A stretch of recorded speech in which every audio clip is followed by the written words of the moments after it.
Good morning, or whenever. Hi. Back. Oh, there's blue sky. It was like a blue sky day yesterday. Anyway, today I want to talk about value because I was just listening to someone talk about, like in like spiritual verbiage, when people refer to like high and low vibration, and the ideas of like being in a high vibration and being in a low vibration. And what's a separate conversation is the idea that you could or should maintain either for like an extended period of time. I'm someone that believes I will need to continually oscillate between the two, or just between the spectrum. I don't know, maybe that's just me getting like down and like limiting of myself, but that's another conversation. That's another conversation entirely.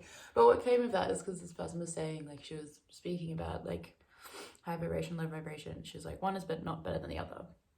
And that's, I think, that what underpins my rationale of being like, I'm always going to need to be going between the two, is that one is not necessarily better or more valuable than the other, in my opinion, and in this person's opinion as well.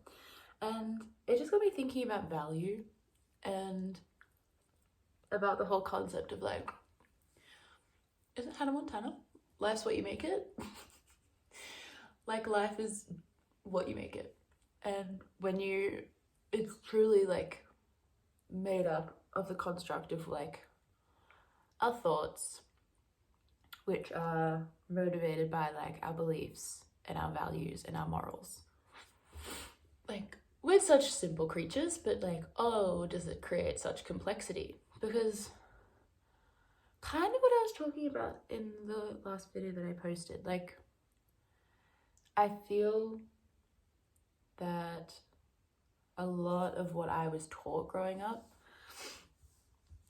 in terms of like how I go through life and like what I value and what I choose to place value on or in was always very polarized. Like, it was always very this or that, or black and white, and like, if you value this thing, that means that you can't value this other thing, or it means it wouldn't make sense, or you'd be something, this, that, or the third. Like, always creating exceptions and like ways that are right and wrong. And I think the more that I try to sit in like kindness and compassion and mediation with myself, the more that I realize that like value inherently is like, it can be applied to everything. And should it be? I think it should be. Because something that came into my head when I was thinking was how subliminally moted I am to ascribe value to good things, or like value to pleasant things. Like, if I think of the word value, what I find valuable, so I wouldn't be surprised if it happened in your brain. Often it's something good. Like, often it's something that brings me pleasure. It's something that I find beauty in, something that I like, something that I enjoy, like something that lights me up. I'm like, value. And of course, when you get like deeply philosophic about things, you can understand that like strife and toughness, or even if you don't have to get that deep, like, you could actually just be a different-minded person that values, like, I was talking to somebody the other week that was like, they value risk. And so like, they value that feeling of discovery and adventure and risking, putting something on the line and being like, I can give this up in order to experience a new experience, or like whatever it is. Like, I've just been thinking about it, and I think about it quite often. I think like, I'm realizing coming towards the end of my coming towards the end of my second house year, just how much I consider what I value and consider my values. And relating back to my last video, a little bit was the idea that I don't practice enough, nearly enough, seeing value in like the yin of life, like in like in the negative. And that doesn't necessarily mean like always, like there's also negatives within the light, like everything, yin yang. There's always the seed of everything, the seed of the other and everything. But I don't know, what was this person saying? This person was just talking about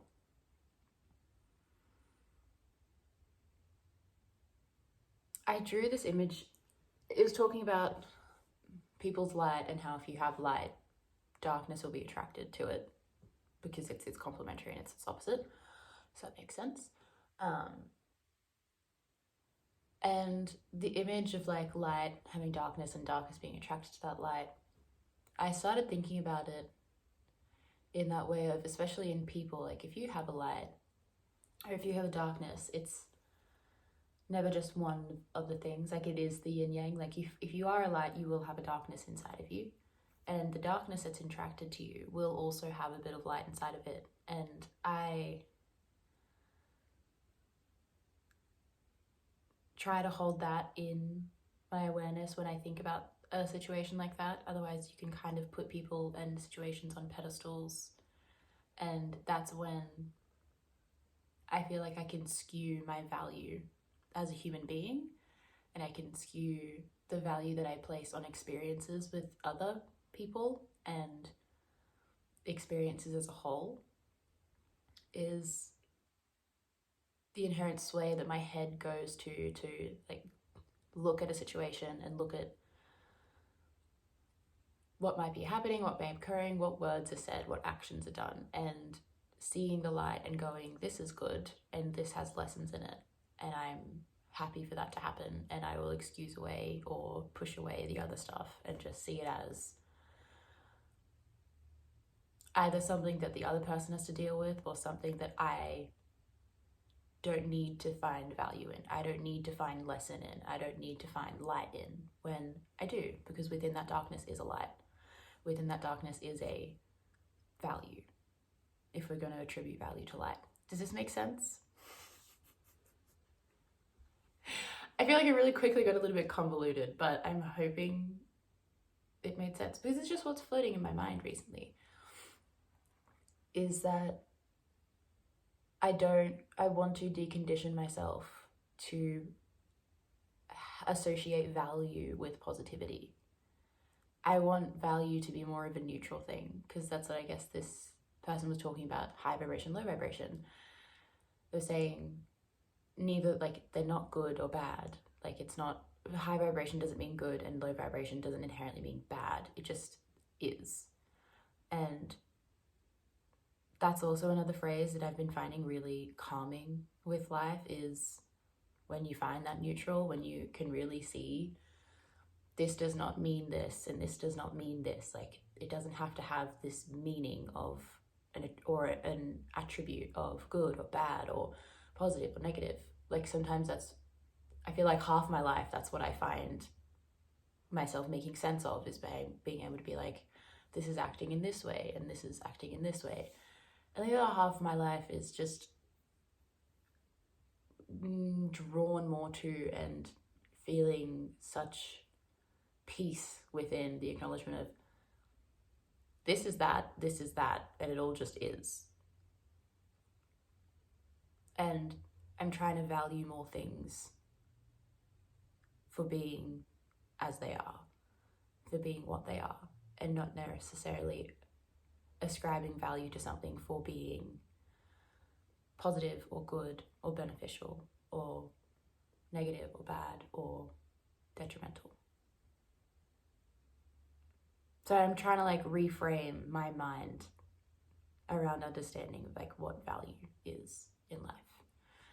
And I think it's been something that thankfully like started unconsciously a while ago. Like, I think it starts, like, at least started for me, like, with my body, just trying to, like, accept my body for being a body. But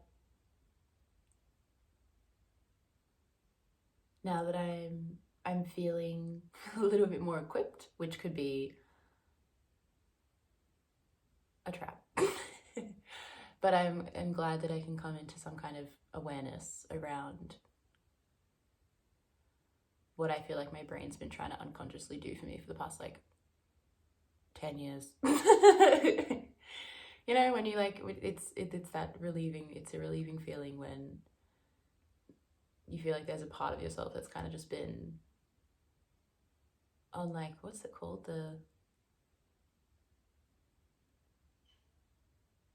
When I'm getting the image of something just, like, riding on the back. Like, for some reason, a carriage is in my brain, like a horse-drawn carriage. And then there's just, like, something, like, dangling off it. Like, it's something that's in your possession, but it's not something that's, like, really in your carriage. And I don't know, it just feels like this lesson has just been kind of just slowly dragging behind me for the past 10 years. Just, like, kind of attached, fixing parts of me where, like, I'll let it in and I'll, like, become neutral about a lot and have that understanding of things just are, and sometimes that's necessary and okay. But it's really taking a forefront, or, like, it's really taking it's in the foreground of my mind at the moment, and I'm finding a lot of peace within it, but also it's stirring up a lot of chaos in my brain, being like, oh my god, there's a lot that I have to reconcile with this.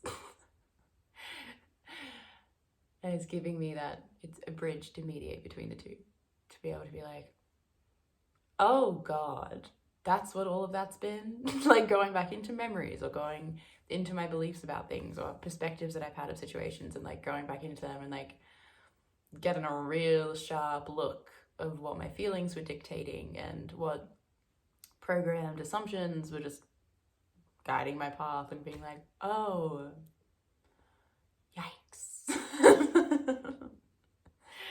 But then being able to step back into a place of non-judgment and acceptance, which feels really good. And yeah, always flip-flopping, always, the seesaw never stops, and I don't think it ever should. I don't think it ever should, even in the good places, or the good places. I don't know. Because I know there's, I don't know, I've also just seen on social media that there are people that believe that residing in the higher frequencies, or in the good, like, and staying there for as long as possible is, like, or staying there is, like, the goal. And I believe it must be for some people. But I don't think I'm one of those people. I think I'm one of those people that will need to flip-flop between everything. And maybe that's just my mutability. Maybe that's just being a little mutable sign. Who knows? Not me, not I, and it's not my job to know. I've been also saying that a lot. If you need to adopt that phrase, not me, not I, and it's not my job to know. It's a good get out of jail free card. And I don't know what I think the jail is my mind. So if you need to adopt that, please do. Oh my goodness, please do. It's so helpful. Anyway, that's all that I really have to say. I have to go to work. And I do have to eat breakfast. But it's a really pretty day because it's just getting more and more blue. It's just getting more and more blue outside, which is fabulous. Hope it's a semi-blue day where you are, or a fully blue day. It was a full blue day yesterday. So I hope it's just whatever weather you feel the least amount of resistance to accepting. I I hope it's just easy to surrender to whatever environment you're in right now. I really hope that for you, because that would be really great. And if it's not, it's okay. Maybe that'll be tomorrow. Or the next day, or the next day, or the next day, or whenever. Or maybe it was yesterday. You can be grateful for that. Who knows? Also, do whatever you want. Okay,